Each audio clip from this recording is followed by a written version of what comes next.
Saris brothers శ్రావణ వేడుకలు అన్ని రకాల వస్త్రాలు శ్రావణంలో కూడా ఆషాఢం ధరలకే అమ్మకం.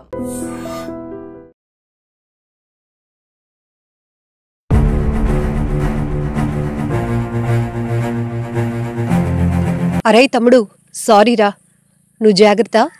ఈసారి నేను నీకు రాఖీ కట్టలేనేమో. ఇది ఓ నవవధువు తను ఆత్మహత్యకు పాల్పడే ముందు కన్నీళ్లు పెట్టుకుంటూ గుండెల నిండా బాధ దిగమింగుకోలేక రాసినటువంటి సూసైడ్ నోట్. పెళ్ళైన 6 నెలలకే, అంటే ఆమె ఎన్నో ఆశలతో పుట్టినింటి నుండి మెట్టింట్లోనికి అడుగు పెడుతుంది. భర్త పైన ఎన్నో హోప్స్ ఉంటాయి.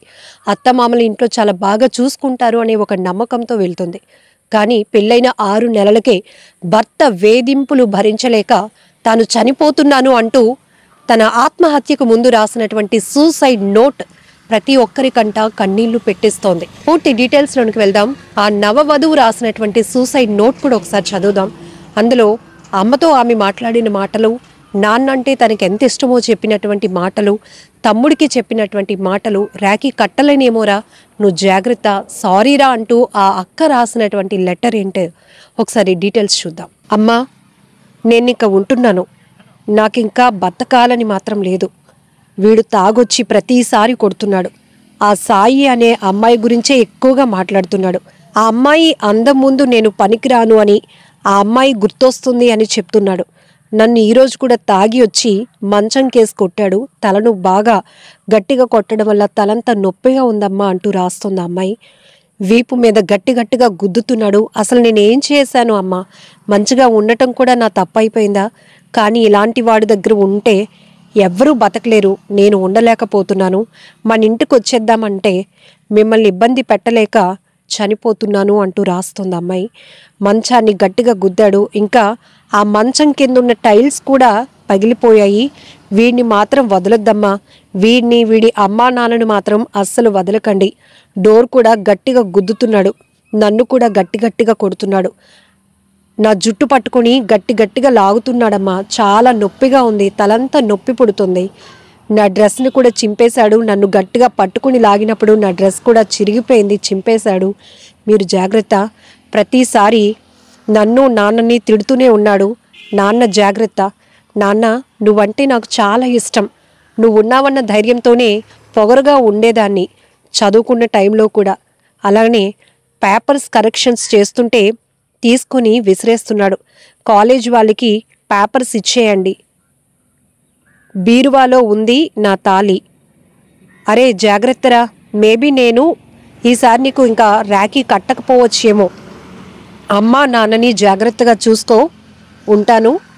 ఉంటాను అమ్మా, నాన్న, తమ్ముడు, బాయ్.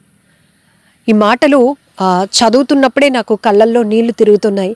అమ్మాయి ఎంత బాధ్యత కలిగినటువంటి అమ్మాయో మనం ఈ మాటల్లోని ఫ్యామిలీ మెంబర్స్ ప్రతి ఒక్కరి విషయంలో ఆ అమ్మాయి రెస్పాన్సిబిలిటీ, వారు ఎంత బాగా ఈ అమ్మాయిని చూసుకున్నారో, ఒక వ్యక్తికి ఇచ్చి పెళ్లి చేసి తన జీవితం ఎంతో బాగుంటుందని కుటుంబ సభ్యులు అమ్మ నాన్న తమ్ముడు ఎంత హోప్స్ పెట్టుకున్నారో, తను కూడా ఎన్ని ఆశలతో అత్తారింట్లో అడుగుపెట్టిందో. కానీ 6 నెలలకే ఇలా భర్త చేతిలో తను వేధింపులు గురి కావటం, నిత్యం కొడుతూ ఉండటం, వేరే అమ్మాయి గురించి తన ముందు పొగుడుతూ తన్ని క్రిటిసైజ్ చేయటం, ఇవన్నీ నేను తట్టుకోలేకపోతున్నాను.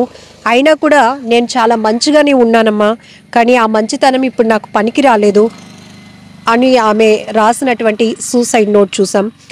ఈ అమ్మాయి మాత్రం కృష్ణా జిల్లా ఉయ్యూరు మండలం కలవపాముల గ్రామంలో విలేజ్ సర్వేయర్గా పనిచేస్తున్న రాంబాబుకు ఓ ప్రైవేట్ కాలేజ్లో లెక్చరర్గా పనిచేస్తున్న 24 ఇయర్స్ ఉన్నటువంటి శ్రీవిద్యకిచ్చి 6 నెలల క్రితం కుటుంబ సభ్యులైతే పెళ్లి చేశారు. పెద్దల సమక్షంలో పెళ్ళైన 6 నెలల నుంచే తాగి వచ్చి తన్ని విపరీతంగా టార్చర్ పెడుతున్నాడు, శ్రీవిద్యను దారుణంగా కొట్టి హింసిస్తున్నాడు అని ఆమె రాసినటువంటి సూసైడ్ నోట్లోనే ఆమె ఏదైతే మాటలు చెప్తోందో ప్రతి లైన్ కూడా అర్థమవుతోంది. తను ఎంత వేదన, ఎంత టార్చర్, ఎంత నరక యాతన అనుభవించిందో.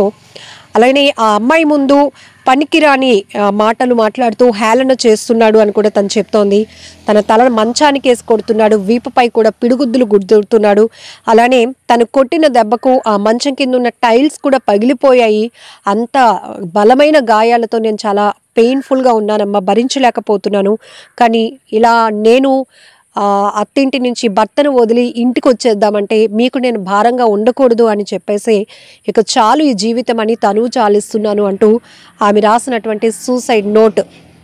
శ్రీవిద్య తను చెప్తోంది, నేను ఇంట్లో పేపర్ కరెక్షన్స్ చేస్తున్నప్పుడు కూడా వాటిని చింపేస్తున్నాడు, నువ్వు చేయొద్దు అంటున్నాడు. దయచేసి ఇంట్లో ఉన్న పేపర్ కరెక్షన్స్ చేయటానికి తెచ్చినటువంటి కాలేజ్ పేపర్స్ ఏవైతే ఉన్నాయో అవి కూడా రిటర్న్ చేసేసేయండి, కాలేజీకి ఇచ్చేయండి, ఇక ఉంటాను, బాయ్ బాయ్ అంటూ తను చెప్తా ఉంది. ఇక నేను ఉండలేక బతకలేక అంటే ఇలాంటి పరిస్థితి ఇంకా ఏ ఆడపిల్లకి రాకూడదు. ఎందుకంటే మనం అనేక రకాల నేర ఘటనలు చూస్తున్నప్పుడు నవవధువులు బలైపోతున్నటువంటి పరిస్థితులు చాలా దారుణాతి దారుణం.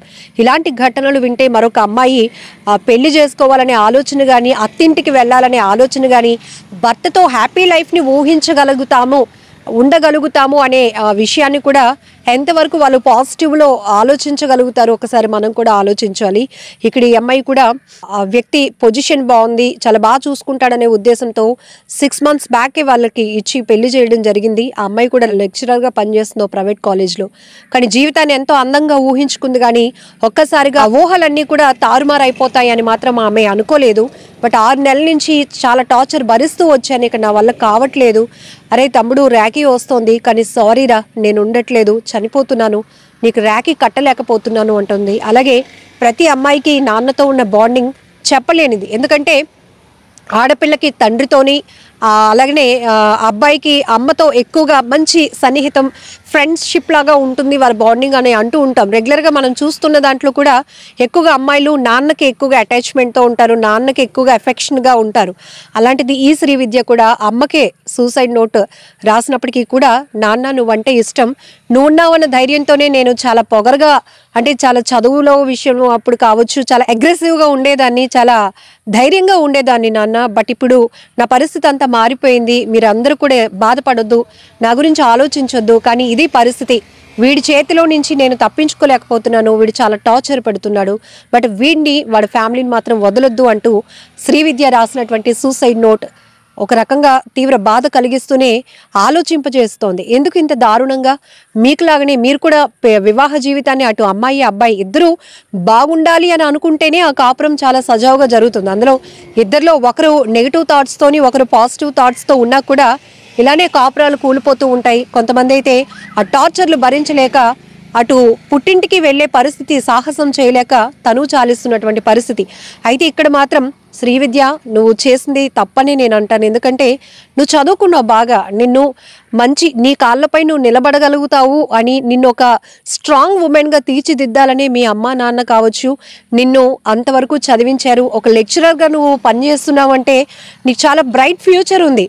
ఒకవేళ అక్కడ భరించలేకపోతే వదిలి నువ్వు వేరేగా ఉండవచ్చు, లేకపోతే అమ్మా నాన్నని నువ్వు కన్విన్స్ చేయొచ్చు. వాళ్ళకి నువ్వు భారంగా ఎలా ఉంటావు?